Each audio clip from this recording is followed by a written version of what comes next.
Bonjour à tous, bienvenue sur Diaspo Investigation dans notre émission L'invité de Diaspo, numéro spécial, vous allez comprendre pourquoi. Accéder à la propriété est un objectif pour les Français de façon générale et pour les diasporas en particulier. Une étude de testing menée par la mairie de Villeurbanne dans le 69 près de Lyon, dévoilée par Jacques Touban, défenseur des droits publics, révèle que nous ne sommes pas tous égaux devant le crédit. Accéder à la propriété est donc un long processus qui nécessite réflexion, préparation et stratégie.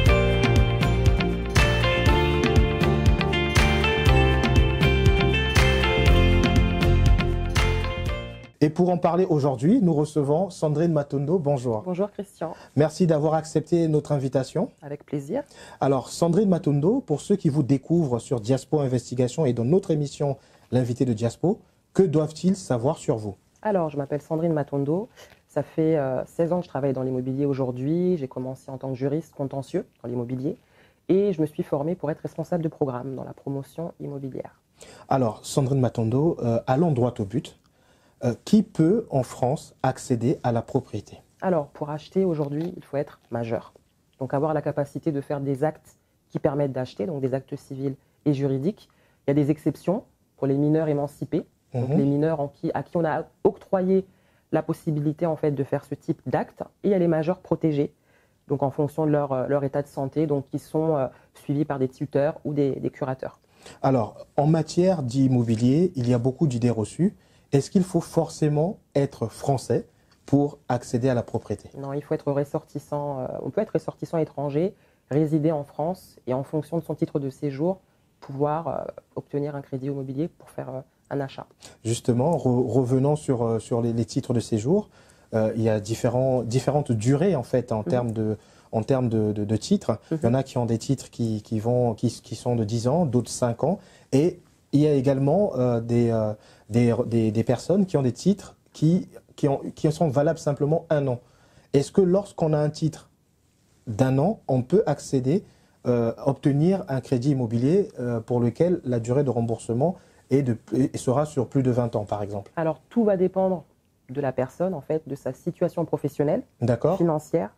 Ce sera vraiment une appréciation au cas par cas par la banque. Voilà, donc toutes les banques n'ont pas la même approche. Tout à fait. Voilà, on va vraiment regarder la globalité du dossier de la personne. Et donc, en la matière, ça signifie qu'il y a des banques qui seraient peut-être plus flexibles, plus souples que d'autres? Alors, l'objectif, c'est toujours d'octroyer un prêt, mais en étant quand même, voilà, avec des garanties nécessaires. Mais, effectivement, toutes les banques n'ont pas la même appréciation. D'accord.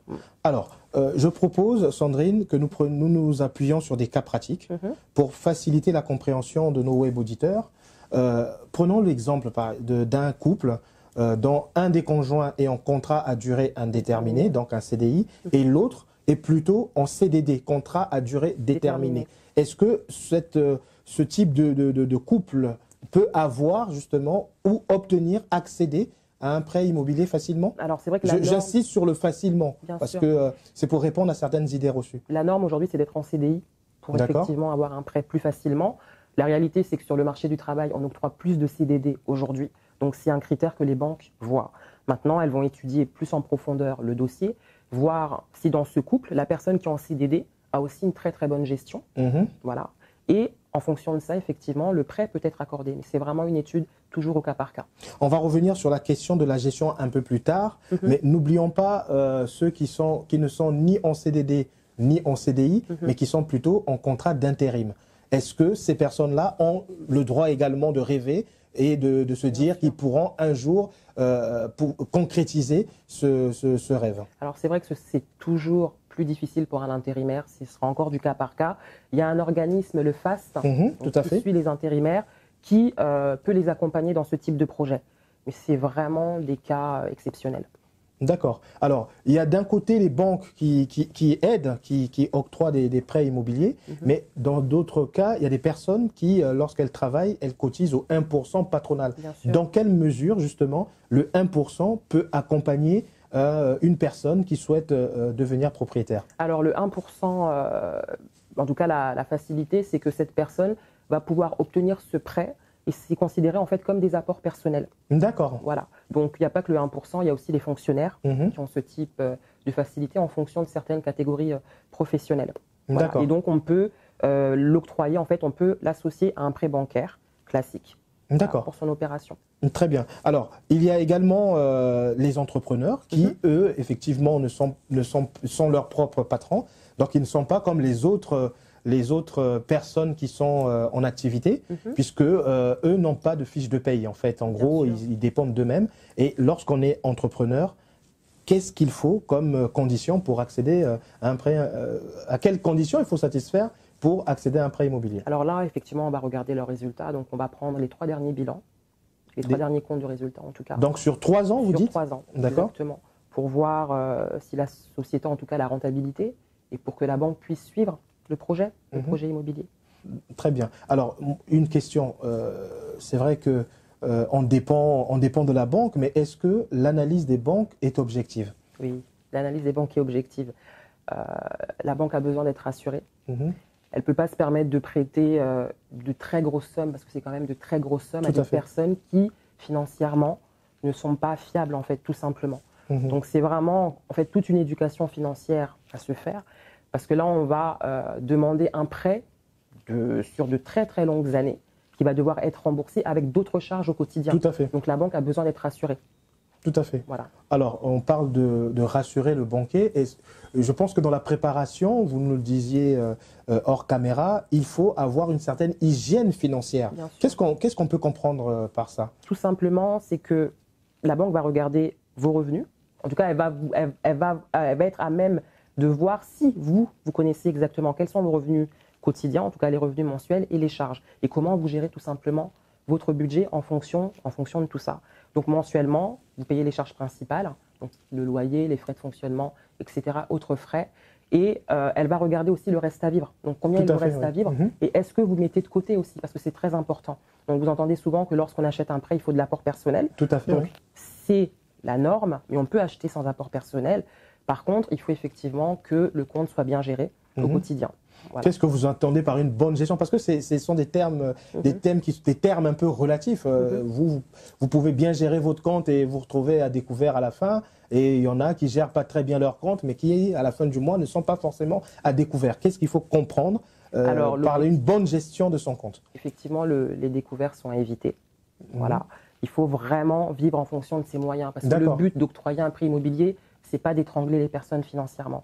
Il faut savoir que lorsqu'on octroie un prêt immobilier, lorsque les personnes deviennent propriétaires, il y aura d'autres charges qui vont s'ajouter. Tout à fait, oui. Comme la taxe foncière. Il y aura d'autres charges. Si vous achetez dans un immeuble et que vous êtes copropriétaire, il y aura les charges de copropriété. Oui, il y a des travaux à faire. Donc il faut vraiment partir de ce principe. Il y a des charges qui vont rester. Donc les charges de fonctionnement du foyer, exactement. En fait, plus ces autres frais, ces autres charges qui vont s'ajouter. D'accord. Voilà. Et si vous êtes dans une optique, par exemple, d'agrandir votre famille, il faut aussi penser aux charges futures qui peuvent arriver. Alors, quelle est la bonne démarche, on va dire, la bonne organisation qu'il faut, en gros, mettre en place avant de solliciter son banquier pour un prêt immobilier, un projet d'accession à la propriété? Il faut se connaître financièrement, il faut savoir qui l'on est. Est-ce que je suis économe? Est-ce que je suis dépensier? Est-ce que je suis prévoyant? Est-ce que je vois à long terme ou à moyen terme? Donc, de s'auto-éduquer financièrement, se faire des budgets, des tableaux mensuels, des tableaux Excel, c'est possible. Ah oui, de faire des budgets, des tableaux de budget en mettant les revenus, tous les revenus possibles et les charges, et de se faire, de suivre vraiment une gestion efficace. Épargner aussi, c'est très important. Il faut savoir qu'il y a des personnes qui sont au SMIC et qui arrivent à mettre de l'argent de côté. Donc, on peut vivre avec ses moyens. D'accord. C'est vraiment ça le but, de vivre avec ses moyens et aussi de penser à ouvrir des comptes d'épargne. Donc, pour l'immobilier, il y a le PEL et le CEL qui existent. Parce que le banquier, lorsqu'il va étudier votre dossier, il va calculer votre capacité d'emprunt et votre taux d'endettement. Qui ne doit pas excéder 33%. Voilà, donc ça, c'est pour que vous ne soyez pas demain surendetté, parce que c'est très important aussi de ne pas se retrouver dans une situation de surendettement si le prêt n'est pas remboursé. Alors, lorsque vous parlez également de bonne gestion, est-ce que vous faites allusion aux personnes qui ont cette propension à souscrire à des cartes de magasins de grandes enseignes? Est-ce que ça peut représenter un obstacle dans sa démarche visant à accéder à la propriété? Aujourd'hui, dans une société de consommation où on vous propose des cartes pour tout, dans les grandes surfaces, et les crédits à la consommation, on sait très bien que c'est des crédits avec des taux très élevés. Donc la durée de remboursement s'étale, effectivement, même si c'est une durée de remboursement courte, mais ce que vous allez vous rembourser est beaucoup plus élevé que ce que vous allez emprunter. Donc vraiment, en gros, on ne dépense que ce qui nous sert. Voilà, donc faire des crédits à la consommation à tout va, il faut arrêter. Lorsque vraiment on est dans une optique d'acheter sur de très longues années, il faut vraiment arriver avec une situation saine. Donc si on a pris des crédits à la consommation pour une voiture, on se met dans le but de pouvoir rembourser ce crédit. D'accord. Ou alors si on ne sait pas comment faire, de se rapprocher de la banque pour voir effectivement si on ne peut pas se faire racheter ce type de prêt. Tout à fait, oui. Voilà, mais il ne faut pas que ça vienne polluer la situation financière d'origine en fait. Voilà. On dit souvent que, on dit parce que des personnes que nous connaissons, que nous avons approchées, qui travaillent dans le milieu bancaire, nous l'ont révélé, les Africains ne sont pas logés à la même enseigne que les autres, les Européens, on va dire, en termes de crédit.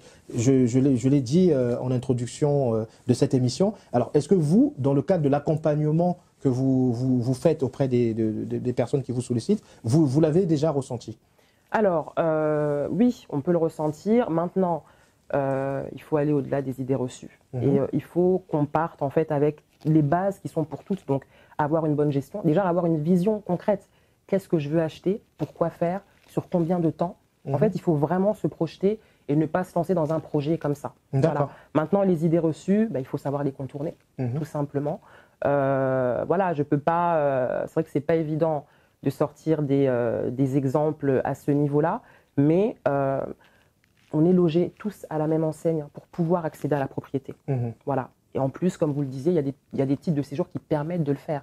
Maintenant, c'est à nous d'avoir effectivement, c'est surtout le côté financier. Tout à fait. C'est surtout le côté financier, c'est d'avoir vraiment cette éducation financière, cette capacité à pouvoir gérer mensuellement, voilà, ma gestion, ma trésorerie, tout simplement. D'accord. Alors, Sandrine Matondo, nous étions là dans la préparation, en quelques mots, justement du processus pour pouvoir accéder à la propriété.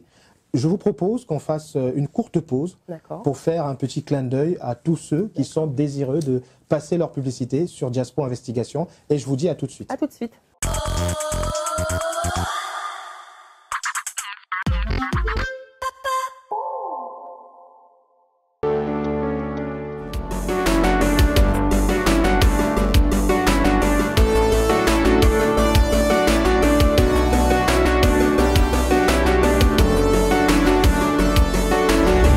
Beauté, énergie fruitée.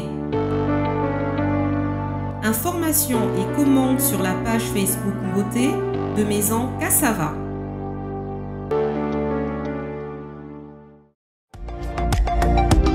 ADN Logistique présente ComfortCar, une solution de transport haut de gamme sur mesure aux particuliers et entreprises. Faites-vous transporter en toute sécurité, tranquillité et confort par des chauffeurs qualifiés. Une voiture ComfortCar. ComfortCar, sécurité garantie.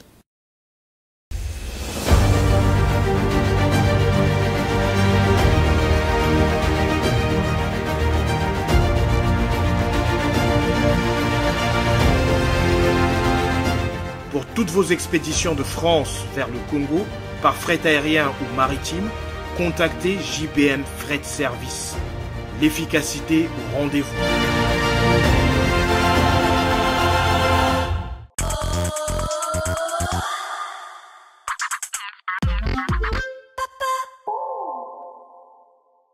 Nous sommes de retour sur le plateau de l'invité de Diaspo avec notre invitée Sandrine Matondo qui est professionnelle dans le domaine immobilier. Justement, avant la coupure pub, nous avons fait le point sur la préparation. Elle nous a donné ses précieux conseils sur la façon de faire pour approcher son banquier. Donc maintenant, Sandrine Matondo, on considère que la première étape a été réalisée avec succès. Quelle stratégie mettre en œuvre pour identifier le bon bien, tout simplement? Alors, tout dépend de son besoin. Voilà, donc c'est vraiment une vision qui est là au départ. De quoi ai-je besoin aujourd'hui? Tout à fait. Pour moi seul ou pour ma famille. Est-ce que je veux acheter une maison? Est-ce que je veux acheter un appartement? Est-ce que c'est dans l'ancien? Est-ce que c'est dans le neuf? Dans quelle ville? Quel secteur? Quel quartier? Il faut vraiment avoir ces éléments-là clairs pour pouvoir en fait aller vraiment au but, pour ne pas perdre de temps en fait dans la recherche, parce qu'elle peut être très longue, la recherche. Et même lorsqu'on décide d'acheter, il faut quand même prendre le temps. Donc d'avoir la préparation financière, comme on en a parlé, et d'avoir en fait cette recherche. Alors la recherche, elle peut se faire seule. Tout à fait. Parce qu'aujourd'hui, on a tous les sites possibles sur Internet qui permettent effectivement de visualiser quels sont les biens qui sont à la vente aujourd'hui, où on peut se faire accompagner de professionnels qui, eux, sont mandatés pour ça et qui connaissent le secteur, connaissent leur secteur, connaissent le marché, aussi l'immobilier, c'est important, qui connaissent aussi tous les rouages. Tout à fait. Et qui peuvent vraiment vous emmener à faire aussi le bon choix. Alors, Sandrine, quelles sont les limites d'une recherche isolée? Alors, il n'y a pas de limite, parce qu'aujourd'hui, en fait, Aujourd'hui, on est très accompagné dans la recherche, même isolée, de par la presse, de par les réseaux sociaux, de par tout simplement la télévision. Aujourd'hui, on peut acheter seul. Et effectivement, on est quand même assez protégé de ce côté-là. Maintenant, on n'est pas dans un pays où la recherche immobilière par un professionnel est la norme. Par exemple, en comparaison avec les anglo-saxons, c'est vrai qu'on a la possibilité d'acheter, de trouver en fait son acquéreur seul aujourd'hui. Mais aujourd'hui, c'est vrai qu'on a ces professionnels de l'immobilier qui connaissent le secteur, qui connaissent le marché, qui connaissent les rouages, qui peuvent nous emmener à trouver effectivement un bon crédit aussi très rapidement. D'accord. Voilà, donc c'est quand même important quand même de passer par eux. Effectivement, il y a des honoraires à payer, mais ça, c'est leur métier. Donc parfois, il est préférable aussi pour des primo-accédants, donc les personnes qui deviennent propriétaires pour la première fois, de se faire accompagner, d'avoir l'œil d'un conseiller en fait. Voilà, comme un courtier, pareil. D'avoir ces personnes qui vous recherchent le financement plutôt que de faire les démarches seules. D'accord. Voilà. Alors, une fois qu'on a passé cette étape, qu'on soit seul ou accompagné, on a identifié le bien, on sait déjà combien il coûte. Qu'est-ce qu'il nous reste à faire en gros? Alors là, on était parti dans l'optique où je sais plus ou moins financièrement ce que je peux faire, parce que je connais mon budget, je connais plus ou moins ma capacité d'emprunt, voilà, parce que j'ai pu aussi aller voir la banque en amont. J'ai trouvé mon bien, maintenant il faut trouver mon financement. Sandrine, une dernière question. Il y a des personnes qui sont effectivement dans ce long processus d'accès à la propriété qui, à la base, ont fait une demande à leur banque, demande qui n'a pas été acceptée. D'accord? Et ils se retournent vers d'autres organismes de prêt qui ont pignon sur rue, on ne va pas les citer ici, et voient la demande acceptée par la suite. Qu'est-ce qui se passe concrètement avec la banque d'origine? Alors, il faut savoir que les banques, comme je le disais tout à l'heure, n'ont pas tous les mêmes critères d'appréciation. Il y a des banques qui vont regarder dans les critères tout ce qui est fiscalité, en fonction de la situation. Il y en a d'autres qui vont vraiment se fixer sur le projet et vont voir à long terme en se disant, voilà, c'est un couple ou une personne qui est jeune ou pas jeune, mais qui, en gros, il y a une évolution à moyen ou long terme. Donc, c'est vraiment des critères d'appréciation qui peuvent être différents. À la base, c'est que de toute façon, toutes les banques vont regarder si la personne est fichée ou pas à la Banque de France, si le taux d'endettement est correct. Et ensuite, ce sont ces petits critères d'appréciation qui varient en fonction en fait, des établissements bancaires, tout simplement. Voilà, c'est vrai que ça peut refroidir une personne qui a été dans une banque depuis de très longues années. Mais il faut savoir aussi, c'est que partons du principe qu'un conseiller financier, même dans notre banque d'origine, peut changer. N'ayons pas la crainte en fait de nous retourner vers d'autres organismes. Voilà, bien au contraire, comme je disais, c'est vraiment de trouver l'organisme qui va vous suivre. Méfiez-vous aussi des organismes qui prêtent trop facilement. Trop facilement, justement. Voilà, parce que là, c'est encore d'autres critères qui seront vus. Renseignez-vous toujours. Même si c'est un autre organisme qui vous dit oui, renseignez-vous sur cet organisme, sur cette agence, tout simplement. Et puis, il faut aussi revenir sur la question du taux, le taux auquel est accordé le crédit, certainement, et il y a aussi certainement des conditions, bien qui sûr. peuvent... Voilà, il y a des personnes qui rechignent un peu effectivement à domicilier les salaires ailleurs. Tout à fait. Mais il y a des façons de voir. Voilà, tout est question de discussion avec la banque et le conseiller financier qui nous suit, tout simplement. Très bien. Alors, Sandrine, nous arrivons quasiment à la fin de notre émission. Vous avez apporté des livres qu'il y a sur notre table. Qu'est-ce qu'il en est? Alors ça, c'est un guide pratique. C'est un guide pratique, c'est Acheter son logement, des éditions PRA. Donc là, moi, j'ai une vieille édition, mais en fait, il est actualisé tous les ans. Et là, il y a vraiment tous les conseils pratiques pour l'achat. Voilà. D'accord. La négociation, le financement, les aides, même les contentieux qui peuvent survenir. Donc c'est un petit guide qui est bien. Et ça, c'est un manuel en fait pour les professionnels un peu de l'immobilier. Voilà, c'est des bases qui sont remis à jour. Donc là, j'ai la base, j'ai 2017-2018. Donc ce sont toutes les lois en vigueur en fonction du projet de loi et de finances et de la loi du logement qui a été votée en 2018. Donc, c'est vraiment des choses à savoir parce que ça peut permettre de gagner beaucoup de temps. Voilà. D'accord. Alors, est-ce qu'il y a, nous sommes à la fin de notre émission, il y a peut-être un point, un petit conseil comme ça que vous pouvez donner à nos web auditeurs, tous ceux qui nous suivent, qui souhaitent accéder à la propriété? Alors, comme je le disais tout à l'heure, c'est vraiment un projet. C'est un projet de vie. C'est un projet généralement qui est à long terme. Et c'est un projet financier où l'aspect financier est très important. Et c'est ce qui est regardé en fait par le conseiller financier. Il va regarder vraiment tout un comportement, une attitude comportementale par rapport à ce projet. Est-ce qu'il est bien préparé? Est-ce qu'il est bien pensé? Est-ce qu'il est nécessaire que vous achetiez à ce moment précis?